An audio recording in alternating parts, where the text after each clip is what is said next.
ಏನೋ ಹೀಗೆ ಸುಮ್ಮನೆ ಮಾತಾಡ್ತಾ ಇದ್ವಿ ಲೋಕಾರೂಢಿಯಾಗಿ ಅಷ್ಟೇ. ನಿಮ್ಮನ್ನ ಗರುಡ ಪುರಾಣದಲ್ಲಿ ಹೇಳಿರೋ ಹಾಗೆ ಕಾದೆಣ್ಣೆಲಿ ಹಾಕಿ ಕಾಯಿಸ್ಬೇಕು. ನಿಮ್ಮ ಸುಳ್ಳಾಡೋ ನಾಲ್ಗೆಗೆ ಕಬ್ಬಣ ಕೆಂಪು ಕಾಸಿ ಬರೆ ಹಾಕ್ಬಿಡ್ಬೇಕು. ನನ್ನನ್ನೇನು ಬೇರೆಯವ್ರ ಹಾಗೆ ಇನ್ನೊಬ್ರು ಮಾತು ಕೇಳ್ಕೊಂಡು ನಂಬೋಳು ಅಂದ್ಕೊಂಡಿದ್ದೀರಾ? ನಾನು ನಂಬೋದು ನನ್ನ ಕಣ್ಣನ್ನು ಮಾತ್ರ. ನನ್ನ ಕಣ್ಣೇನು ನೋಡುತ್ತೋ ಅದೇ ನಿಜ. ನನ್ನ ಮೊಮ್ಮಗಳು ಅವಳ ಗಂಡನ ಕಣ್ಣಲ್ಲಿ ನಾನು ನಿಜವಾದ ಪ್ರೀತಿ ನೋಡಿದ್ದೀನಿ. ಈಗಾಗಲೇ ಒಂದ್ಸರಿ ಎಚ್ಚರಿಕೆ ಕೊಟ್ಟಿದ್ದೀನಿ. ನೀವು ಮತ್ತೆ ಅದನ್ನೇ ರಿಪೀಟ್ ಮಾಡಿ ಅವ್ರ ಸಂಬಂಧ ಅಳಸಾಕೋಕೆ ನೋಡಿದ್ರ ಗರುಡ ಪುರಾಣದಲ್ಲಿ ಹೇಳೋ ಶಿಕ್ಷಣ ನಿಮಗೆ ಬದುಕಿರುವಾಗಲೇ ಕೊಟ್ಬಿಡ್ತೀನಿ. ಏನು ನೋಡ್ತೀರೆ? ಇಳಿಸ್ರೆ ಕಣ್ಣನ್ನ. ಹೋಗ್ತೀರಿ?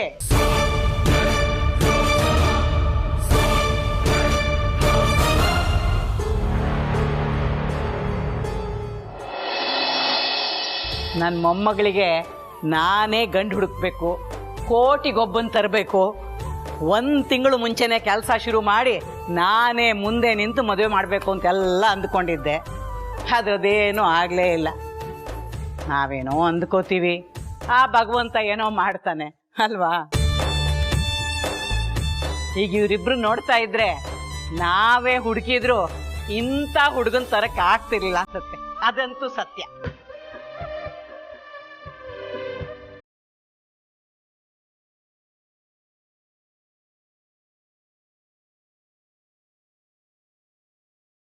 ಇವರಿಬ್ಬರು ಜೋಡಿ ನೋಡಿ ನೀವು ಖುಷಿ ಪಡ್ತಿರೋದು ನೋಡಿ ನಮ್ಗೆಲ್ಲ ಖುಷಿ ಆಗ್ತಾ ಇದೆ.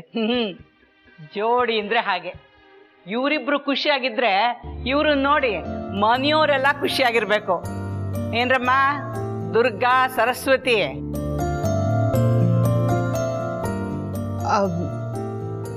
ಹೌದು ಹೌದು ಅಮ್ಮಮ್ಮ. ಎಜೆ ಲೀಲಾ ಜೋಡಿ ಅಂದ್ರೆ ನಮಗೂ ತುಂಬಾ ಖುಷಿನೇ. ಏನಮ್ಮ ನಮ್ಮ ಲೀಲಾ ನಿಮ್ಗೆ ವಯಸ್ಸಿನಲ್ಲಿ ಕಮ್ಮಿ ಇರಬಹುದು, ಆದ್ರೆ ಸಂಬಂಧದಲ್ಲಿ ಅತ್ತೆ ತಾನೆ. ಅತ್ತೆ ಅಂತ ಕರೀರಿ ಅವಳನ್ನ.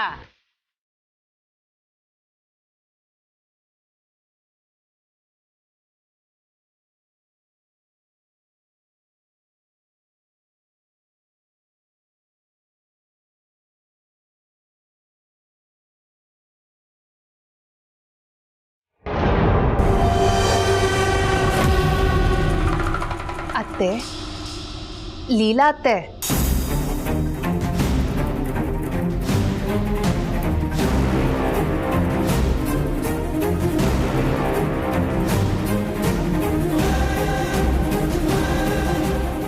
ಅಮ್ಮಮ್ಮ, ನೀವ್ಯಾಕೆ ಇನ್ನೊಂದಷ್ಟು ವರ್ಷ ಈ ಮನೇಲಿ ಇರಬಾರ್ದು?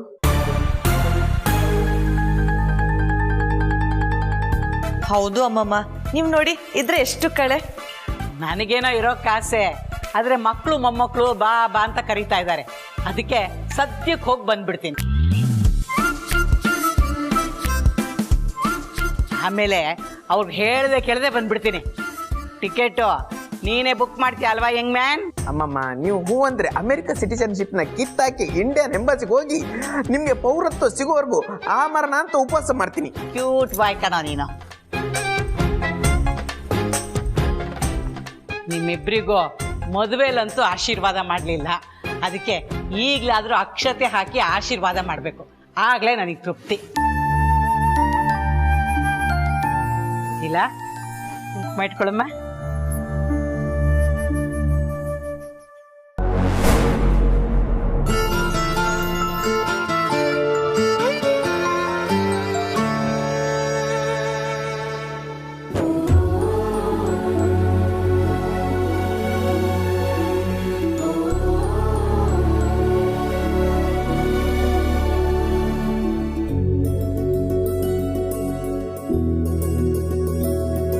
ಆ ಭಗವಂತ ಇರೋದೇ ನಿಜವಾದ್ರೆ ಇವರಿಬ್ರು ಜೋಡಿನ ಹೀಗೆ ಕೊನೆವರೆಗೂ ಚೆನ್ನಾಗಿಟ್ಟಿರ್ಲಿ. ಬೇಗ ಒಂದು ಸಿಹಿ ಸುದ್ದಿನೂ ಕೊಡಿ.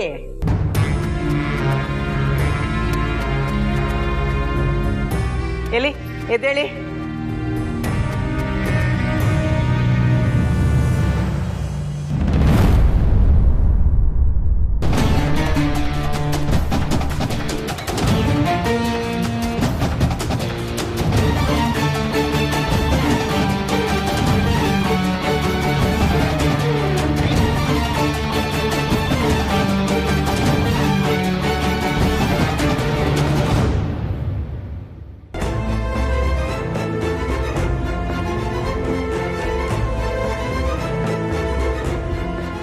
ನೋಡಪ್ಪ, ನನ್ನ ಮೊಮ್ಮಗಳು ಮಗು ಇದ್ದ ಹಾಗೆ.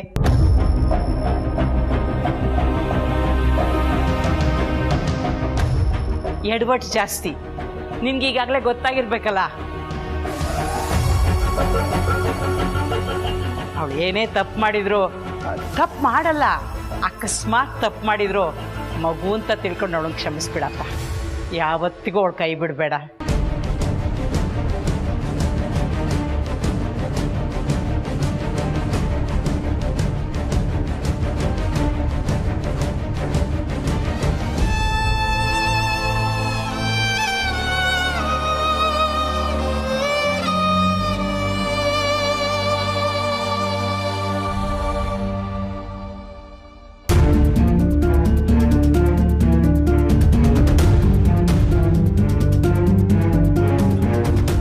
ಕೊಡಪ್ಪ, ನಮ್ಮ ಲೀಲನ್ ಕೈ ಬಿಡಲ್ಲ ಅಂತ.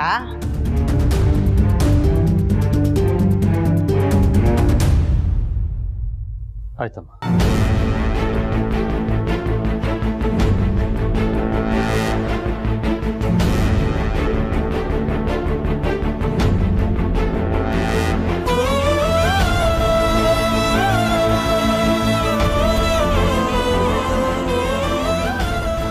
ಅಷ್ಟು ಸಾಕಪ್ಪ ನನಗೆ. ಸರೋಜಿನಿ ಅವರೇ, ನಾನಿನ್ ಬರಲಾ? ಆಯ್ತಮ್ಮ, ಒಳ್ಳೇದಾಗ್ಲಿ, ಹೋಗಿ ಬನ್ನಿ. ದುರ್ಗಾ ಸರಸ್ವತಿ, ನಾನು ಹೇಳಿದ್ದೆಲ್ಲ ಜ್ಞಾಪಕ ಇದೆ ತಾನೇ?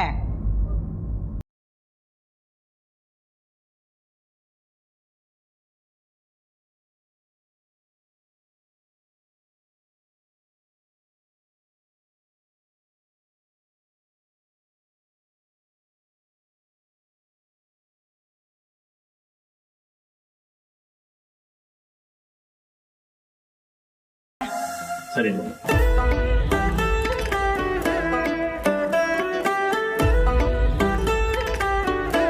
ಅಮ್ಮಮ್ಮ ಮನೆಗೆ ಬರೋದ್ರಿಂದ ಹಿಡಿದು ಅವ್ರು ವಾಪಸ್ ಹೋಗೋವರೆಗೂ ಈ ಮನೆಯವರೆಲ್ಲರೂ ತುಂಬ ಸಪೋರ್ಟ್ ಮಾಡಿದ್ದಾರೆ. ಅಮ್ಮಮ್ಮಂಗೆ ಸ್ವಲ್ಪನೂ ಅನುಮಾನ ಬಂದಿಲ್ಲ. ಅನುಮಾನ ಬರಕ್ ಚಾನ್ಸ್ ಇಲ್ಲ ಮೇಡಮ್. ನಿಜನ ನಿಜ ಅಂತ ಹೇಳಕ್ಕೆ ಕಷ್ಟ ಯಾಕೆ, ಏನಂತೀರಾ?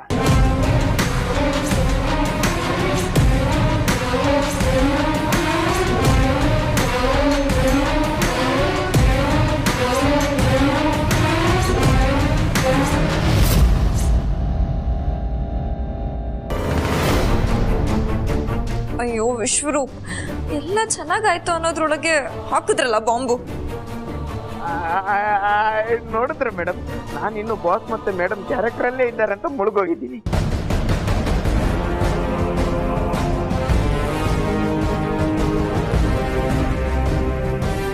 ಕರೆಕ್ಟಾಗಿ ಹೇಳಿದ್ರಿ ವಿಶ್ವರೂಪ್. ಇಲ್ಲಿ ಅಭಿಲೀಲಾ ಮಾತ್ರ ಪಾತ್ರಧಾರಿಗಳಾಗಿರಲಿಲ್ಲ, ಇಡೀ ಮನೆಯವರೆಲ್ಲರೂ ಆ್ಯಕ್ಟ್ ಮಾಡ್ತಿದ್ರು. ಅದಕ್ಕೆ ಎಲ್ರಿಗೂ ಎಷ್ಟು ಥ್ಯಾಂಕ್ಸ್ ಹೇಳಿದ್ರು ಸಾಕಾಗಲ್ಲ.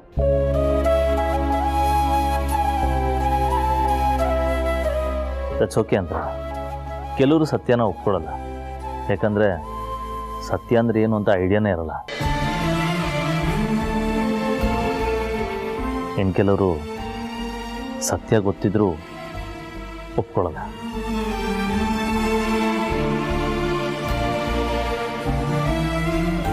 ಎನಿವೆ, ಎಲ್ಲ ಚೆನ್ನಾಗಾಯ್ತು. ಲೀಲಾ ಅವರ ಅಜ್ಜಿ, ಅವ್ರ ಅಮ್ಮಮ್ಮ ಖುಷಿಯಾಗಿ ಹೋಗೋದಕ್ಕೆ ಮುಖ್ಯವಾಗಿ ನೀನು ಕಾರಣ ಅದೇ. ಹೌದು ಅಕ್ಕ, ನೀವು ನಾಟಕ ಆಡಬೇಕು ಅಂತ ಹೇಳಿರಲಿಲ್ಲ ಅಂದರೆ ಇಷ್ಟೆಲ್ಲ ಆಗ್ತಾನೆ ಇರಲಿಲ್ಲ. ಆ್ಯಕ್ಚುಲಿ ನಾವು ನಿಮಗೆ ಥ್ಯಾಂಕ್ಸ್ ಹೇಳಬೇಕು. ಇನ್ಫ್ಯಾಕ್ಟ್ ನೀವುಗಳು ಕೂಡ ತುಂಬ ಹೆಲ್ಪ್ ಮಾಡಿದ್ದೀರ ಲೀಲಾ. ಸ್ಪೆಷಲಿ ಸರು ಅಂತೂ ಪ್ರತಿ ಹಂತದಲ್ಲೂ ಲೀಲಾ ಈ ಮನೆ ಯಜಮಾನಿ ಥರ ಕಾಣಿಸ್ತಿಲ್ಲ, ಲೀಲಾ ಅಭಿ ಕ್ಲೋಸ್ ಆಗಿಲ್ಲ, ಲೀಲಾ ಅಭಿ ಗಂಡ ಹೆಂಡತಿ ಥರ ಕಾಣಿಸ್ತಿಲ್ಲ ಅಂತ ಹೇಳಿದಾಗೆಲ್ಲ ಅದನ್ನೆಲ್ಲ ತಿದ್ಕೊಂಡು ಡ್ರಾಮಾ ಕಂಪ್ಲೀಟ್ ಮಾಡೋದಕ್ಕೆ ತುಂಬಾ ಹೆಲ್ಪ್ ಆಯಿತು.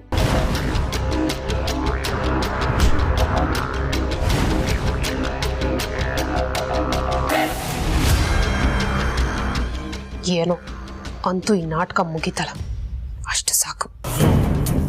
ಆ ಲೀಲಾನ ಈ ಮನೆ ಯಜಮಾನಿ ಗೆಟಪ್ಪಲ್ಲಿ ನೋಡೋದಕ್ಕೆ ನನಗಂತೂ ಕಷ್ಟ ಆಗಿತ್ತು. ಹ್ಞೂ ಅಕ್ಕ, ಅಂತರಾತೆನ ಬಿಟ್ಟು ಬೇರೆ ಯಾರನ್ನೂ ಈ ಮನೆ ಯಜಮಾನಿ ಅಂತ ನಾವು ಇಮ್ಯಾಜಿನ್ ಕೂಡ ಮಾಡ್ಕೊಳ್ಳೋದಕ್ಕಾಗೋದಿಲ್ಲ. Now it's all done. I am very happy. ಅಕ್ಕ, ನಿಮಗೊಂದು ಮಾತು ಹೇಳಬೇಕು. ಹೇಳು ಲೀಲಾ. ಗೊತ್ತೋ ಗೊತ್ತಿಲ್ಲದೇನೋ ಈ ನಾಟಕದಲ್ಲಿ ನಿಮಗೆ ನೋವಾಗಿರೋ ಹಾಗೆ ಅಥವಾ ನಿಮಗೆ ಇರಿಟೇಟ್ ಆಗಿರೋ ಹಾಗೆ ಏನಾದರೂ ನಡ್ಕೊಂಡಿದ್ರೆ ಪ್ಲೀಸ್ ನನ್ನ ಕ್ಷಮಿಸ್ಬಿಡಿ ಅಕ್ಕ. ಇಲ್ಲ, ಇಲ್ಲಿ ತಪ್ಪು ಅನಿಸೋ ಥರ ಆಗಲಿ ಅಥವಾ ಅಂತರಂಗೆ ಹರ್ಟ್ ಆಗೋ ಥರದ್ದಾಗಲಿ ನೀನೇನು ಮಾಡೇ ಇಲ್ಲ. ಏನೂ ಮಾಡದೆ ಯಾಕೆ ಕ್ಷಮೆ ಕೇಳ್ತಿದ್ಯಾ? ಅದು ಹಾಗಲ್ಲ, ಹೆಂಡತಿ ಆಗಿರೋ ಅವ್ರಿಗೆ ಅವ್ರ ಮನಸ್ಸಲ್ಲಿ ಒಂದು ಸಣ್ಣ ಫೀಲಿಂಗ್ ಆದರೂ ಬಂದಿರುತ್ತಲ್ವಾ, ಅದಕ್ಕೆ ಸಾರಿ ಕೇಳಿದೆ. ಇಲ್ಲ ಲೀಲಾ, ಅಲ್ಲ, ಎಂಟರ್ ಡ್ರಾಮಾನ ಪ್ಲಾನ್ ಮಾಡಿದ್ದೆ ನಾನು. ಅಂಥದ್ರಲ್ಲಿ ತಪ್ಪು ತಿಳ್ಕೊಳ್ಳೋವಂಥದ್ದು ಏನಿದೆ ಹೇಳು? ಅದರಲ್ಲೂ ನೀವಿಬ್ರು ಗಂಡ ಹೆಂಡತಿ ಥರನೇ ಆ್ಯಕ್ಟ್ ಮಾಡ್ತಿದ್ರಿ. ಒಂದೊಂದ್ಸಲ ಅಂತೂ ನೀವಿಬ್ರೇ ಗಂಡ ಹೆಂಡತಿ, ನಾನು ನಿಮ್ಮ ಮಧ್ಯೆ ಬಂದಿದ್ದೀನೇನೋ ಅಂತ ಅನ್ನಿಸ್ತಾ ಇತ್ತು.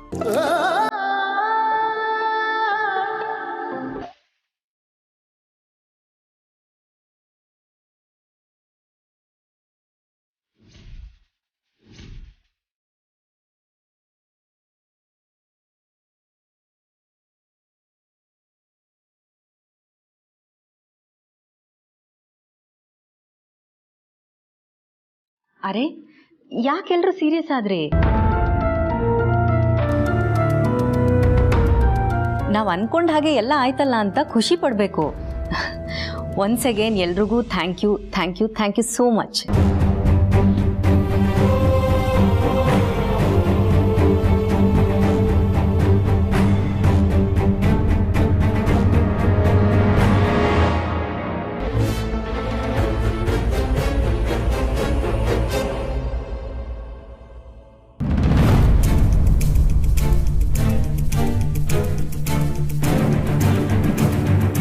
ಅವಳು ಏನೇ ತಪ್ಪು ಮಾಡಿದ್ರು ಮಗು ಅಂತ ತಿಳ್ಕೊಂಡು ಅವಳನ್ನು ಕ್ಷಮಿಸ್ಬಿಡ. ಯಾವತ್ತಿಗೂ ಅವಳು ಕೈ ಬಿಡಬೇಡ. ನೀವಿಬ್ರು ಗಂಡ ಹೆಂಡತಿ ಥರನೇ ಆ್ಯಕ್ಟ್ ಮಾಡ್ತಿದ್ರಿ. ಒಂದೊಂದ್ಸಲ ಅಂತೂ ನೀವಿಬ್ರೇ ಗಂಡ ಹೆಂಡತಿ, ನಾನು ನಿಮ್ಮ ಮಧ್ಯೆ ಬಂದಿದ್ದೀನೇನೋ ಅಂತ ಅನ್ನಿಸ್ತಾ ಇತ್ತು.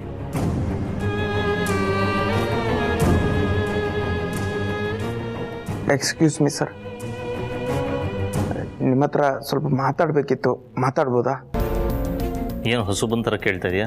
ನಾನು ಹಳಬನೇ ಸರ್, ಆದರೆ ಯಾವತ್ತೂ ಹೇಳ್ದಿರೋ ವಿಷಯನ ಇವತ್ತು ಹೇಳಕ್ಕೆ ಬಂದಿದ್ದೀನಿ. ಆ ಧೈರ್ಯಕ್ಕೆ ನಾನು ಹೊಸಬನಲ್ವಾ ಸರ್? ಯಾವತ್ತೂ ಹೇಳದೇ ಇರೋ ವಿಷಯನ? ಏನದು? ಸರ್, ನಾನು ಅಂದ್ಕೊಂಡಿದ್ದನ್ನ ಹೇಳ್ಬಿಡ್ತೀನಿ. ಧೈರ್ಯ ಇಲ್ಲ, ಆದರೂ ಧೈರ್ಯ ಮಾಡ್ಕೊಂಡು ಹೇಳ್ತೀನಿ ಸರ್. ಆಮೇಲೆ ನೀವು ಬೈದರೂ ಓಕೆ, ಹೊಡೆದ್ರು ಓಕೆ ಸರ್. ನೀನು ಹೇಳಬೇಕಾಗಿರೋ ವಿಷಯನ ಸುತ್ತಿ ಬಳಸಿ ಹೇಳಿದ್ರೆ ಬೈಸ್ಕೊತೀಯ. ಡೈರೆಕ್ಟಾಗಿ ಹೇಳು. ಸರ್, ಲೀಲಾ ಮೇಡಮ್ ಅವರ ಅಮ್ಮಮ್ಮ ಬಂದರು ಹೋದರು, ಆದರೆ ಅವ್ರು ಬಂದು ಹೋಗಿರೋದ್ರ ಮಧ್ಯೆ ಟೈಮ್ ಇತ್ತಲ್ವಾ, ನಮ್ಮ ಜೀವನದಲ್ಲಿ ಅದೇ ಗೋಲ್ಡನ್ ಟೈಮ್ ಆಗೋಯ್ತು. ಯಾಕಂದರೆ ಕಳೆದೋಗಿರೋ ಒಡವೆ ಸಿಗುತ್ತೆ, ಹಣ ಸಿಗುತ್ತೆ, ಆದರೆ ಕಳೆದೋಗಿರೋ ಕ್ಷಣ ಸಿಗಲ್ಲ ಸರ್. ಅಂಥದ್ರಲ್ಲಿ ನಿಮ್ಮ ಲೀಲಾ ಮೇಡಮ್ ಲೈಫಲ್ಲಿ ಕಳೆದೋಗಿರೋ ಕ್ಷಣ ಮತ್ತೆ ಸಿಕ್ಕಿದ್ದು ಅಮ್ಮಮ್ಮ ಬಂದ ಮೇಲೆ. ಅವರಿದ್ದಷ್ಟು ದಿನ ನೀವು ಗಂಡ ಹೆಂಡತಿಯಾಗಿ ಅನ್ಯೋನ್ಯವಾಗಿದ್ರಿ.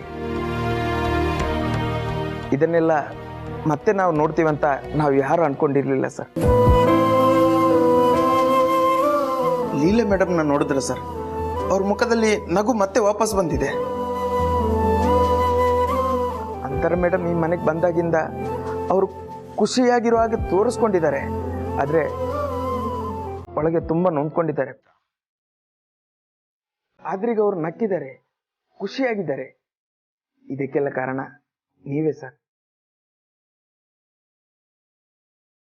ಅವರೆಷ್ಟು ನಗ್ತಿದ್ದಾರೆ ಅಂದ್ರೆ ಈ ಜೀವನದಲ್ಲಾಗಿರೋ ಕೆಟ್ಟ ಕೆಟ್ಟ ಘಟನೆಗಳನ್ನೆಲ್ಲ ಮರೆತು ಹೊಸ ಜನ್ಮ ಸಿಕ್ಕಿದೆಯೇನೋ ಅನ್ನೋ ಮಟ್ಟಿಗೆ ಖುಷಿಯಾಗಿದ್ದಾರೆ ಸರ್. ಇದಕ್ಕೆಲ್ಲ ಕಾರಣ ನೀವೇ ಸರ್. ಸರ್, ನಮ್ಮ ತಾಯಿ ಮೇಲೆ ಆಣೆ ಮಾಡಿ ಹೇಳ್ತೀನಿ ಸರ್, ನಾನು ಯಾವತ್ತೂ ಈ ಮನೆ ಕೆಟ್ಟದನ್ನು ಬಯಸಿದವನಲ್ಲ, ಬಯಸೋದು ಇಲ್ಲ ಸರ್. ಆದರೆ ಲೀಲಾ ಮೇಡಮ್ ಇವಾಗ ಹೇಗೆ ಖುಷಿಯಾಗಿದ್ದಾರೋ ಅದೇ ಥರ ಖುಷಿಯಾಗಿರೋ ಹಾಗೆ ನೋಡ್ಕೊಳ್ಳಿ ಸರ್. ನಿಮ್ಮ ಕೈ ಮುಗಿದು ಕೇಳ್ಕೊತೀನಿ. ಆ ನಗು ಹಾಗೆ ಇರಲಿ ಸರ್. ನೀವು ಅವ್ರ ಜೊತೆ ಇದ್ದಷ್ಟು ಅವ್ರು ಖುಷಿಯಾಗಿರ್ತಾರೆ. ಇದನ್ನು ಹೇಳಕ್ಕಂತ ನಿಮ್ಮ ಹತ್ರ ಬಂದೆ ಸರ್. ನಾನು ಆಡಿದ ಮಾತಲ್ಲಿ ನಿಮ್ಗೇನಾದರೂ ಬೇಜಾರಾಗಿದ್ದರೆ ಅಥವಾ ಏನಾದರೂ ತಪ್ಪಿದ್ರೆ ನೀವೇನೇ ಶಿಕ್ಷೆ ಕೊಟ್ಟರು ನಾನು ತಗೋತೀನಿ ಸರ್.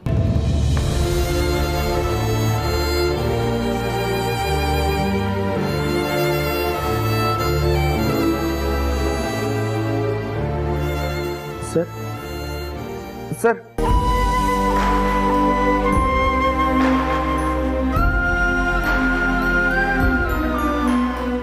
ನೀನು ಹೋಗು. Okay sir.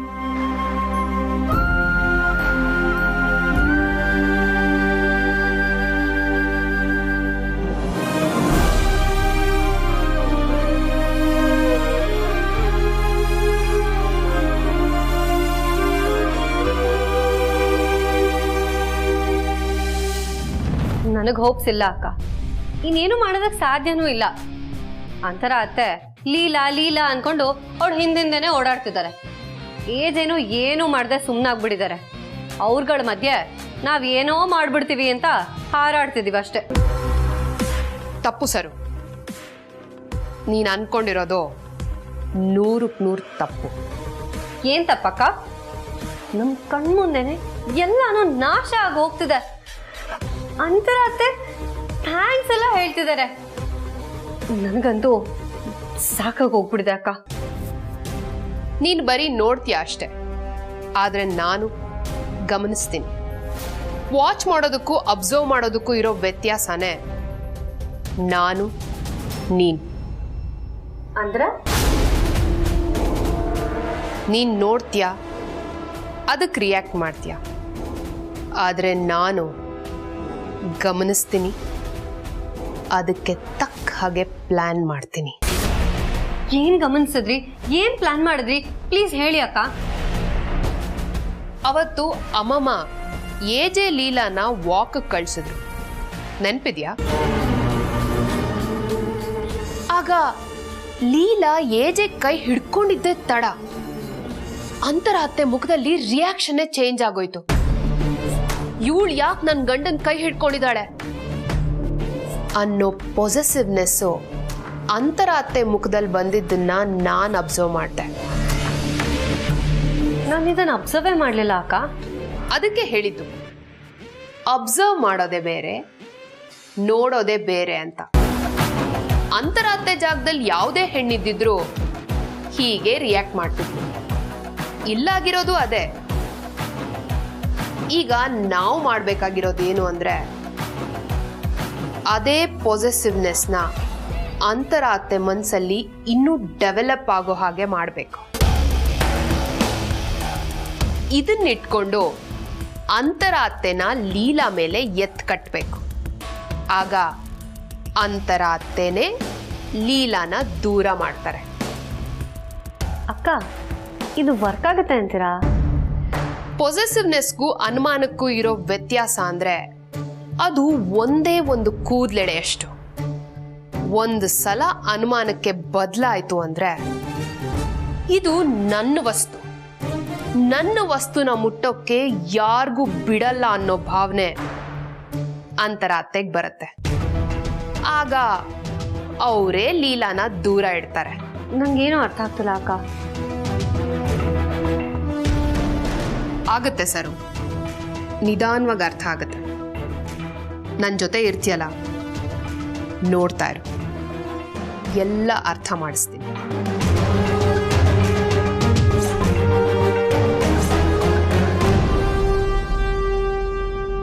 S inspector, but ಇದು ತುಂಬ ಟೈಮ್ ತಗೋತಾ ಇದೆ. ನಿಮ್ಮ ಹೈಯರ್ ಆಫೀಷಿಯಲ್ಸ್ಗೆ ಫೋನ್ ಮಾಡಿದ್ರೆ ಇನ್ವೆಸ್ಟಿಗೇಷನ್ ನಡೀತಾ ಇದೆ ಅಂತ ಹೇಳ್ತಾರೆ. But I need some answer. Please ಏನು ಮಾಡ್ತಿರೋ ಅದನ್ನು ಆದಷ್ಟು ಬೇಗ ಮಾಡಿ. Thank you.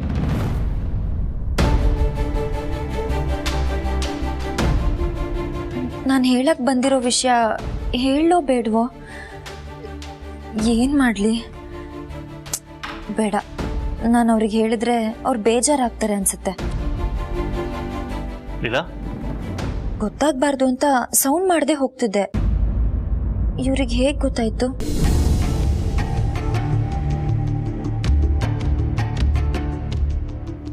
ಬಂದವಳು ಹಾಗೆ ಹೋಗ್ತಿದ್ಯಾ?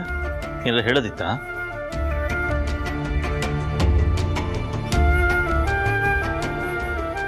ಅದು ನಿಮ್ಮ ಹತ್ರ ಸಾರಿ ಕೇಳೋಣ ಅಂತ ಬಂದೆ. ಸಾರಿನಾ? ಏಕೆ? ಅದು ಅಮ್ಮಮ್ಮ ಬರ್ತಾರೆ ಅನ್ನೋ ವಿಷಯ ನನಗೆ ಗೊತ್ತಿರಲಿಲ್ಲ. ಗೊತ್ತಾದ ತಕ್ಷಣ ನಂಗೆ ತುಂಬ ಶಾಕ್ ಆಯಿತು. ನಾನು ಅಕ್ಕಂಗೆ ಹೆಲ್ಪ್ ಕೇಳಿರಲಿಲ್ಲ. ಆದರೆ ಅವರೇ ನಂಗೆ ತುಂಬ ಫೋರ್ಸ್ ಮಾಡಿ ನಿಮಗೂ ಒಪ್ಪಿಸಿ ನನ್ನ ಬಾಯಿ ಮುಚ್ಚಿಸ್ಬಿಟ್ರು. ಅದಕ್ಕೋಸ್ಕರ ನಿಮ್ಮ ಜೊತೆ ನಾನು ಹೆಂಡತಿ ಥರ ಆ್ಯಕ್ಟ್ ಮಾಡಬೇಕಾಯ್ತು. ಅದರಿಂದ ನಿಮಗೆ ತೊಂದರೆ ಆಗಿರ್ಬೋದು ಅಂತ ಸಾರಿ ಕೇಳೋಣ ಅಂತ ಬಂದೆ. ಏನು ಮಾತಾಡ್ತಿದ್ಯಾ ನೀನು? ಇಲ್ಲ, ಇದನ್ನ ನಾಟಕ ಅಲ್ಲ.